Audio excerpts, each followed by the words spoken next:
Good morning children, once again. Welcome you all with our section, civic section, and we will continue rural administration. Last class, I told you a story about Mohan and Raghu, how they came into conflict regarding the land. You may recall that how they had a fight related to Ban. Raghu had shifted his barn towards Mohan land. So Mohan consulted his friend and they planned to go to a police in their area. Police, the SHO recorded the complaint and they came for the investigation. Now here two types of case came into existence. The first case was the land issue. The land issue that Raghu has captured some part of Mohan land. So this type of issue is can be calculated by going to Patwari. Patwari keeps the record of the land in that particular area. Like police SHO maintains the peace and harmony amongst the people at that area. Patwari keeps the record of the land of each people who owns the land. पटवारी वो है जो सारे जितने भी गांव के लोगों का लैंड होता है उसका वो रिकॉर्ड बनाता है, उसे मेजर करता है और हर एक पर्सन का जो लैंड है वो उसे अपने हिसाब से मेजर करके वो देता है. Now the person in a village, they have the right to go to Patwari and find out the about their land. They can measure their land, they can find out the information regarding their land. So here Mohan takes advantage of that Patwari and goes and find out the measurement of his land. Here Patwari goes to the land of Mohan and Raghu and he finds out what the problem was and he again measures the land. Patwari also has the map of that area. He keeps the record of the map and regularly he updates the map also. Why? Because sometimes people grow different crops in the land. Yes, Patwari also keeps record of the crops that are grown in that particular land. Even it is Raghu or Mohan or whether some other person who owns the land, he grows the crop. So Patwari also keeps the record of the crops, which type of crop was grown in that particular season. Now here after Patwari, you are clear about Patwari. Now every village has Patwari who keeps the record of all this land. Now Patwari can solve the problem of Mohan and Raghu. Shifting to Patwari, let us explain how the administration takes place in rural areas. We all know that our state is divided into districts. This district is again divided into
with this, the new law was passed, that was Hindu Succession Amendment Act 2005. In this act, daughter was also given the right of the share from his father.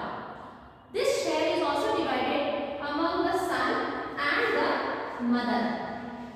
Because what happens sometimes, because of previous law, father after death divides the property amongst the son. These sons may or may not take care of mother. Sometimes it happens.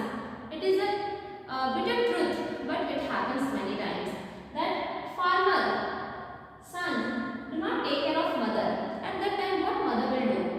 So in this Act 2005, Hindu Succession Act, the law was passed that after the death of farmer, the property will be distributed among mother and the sons.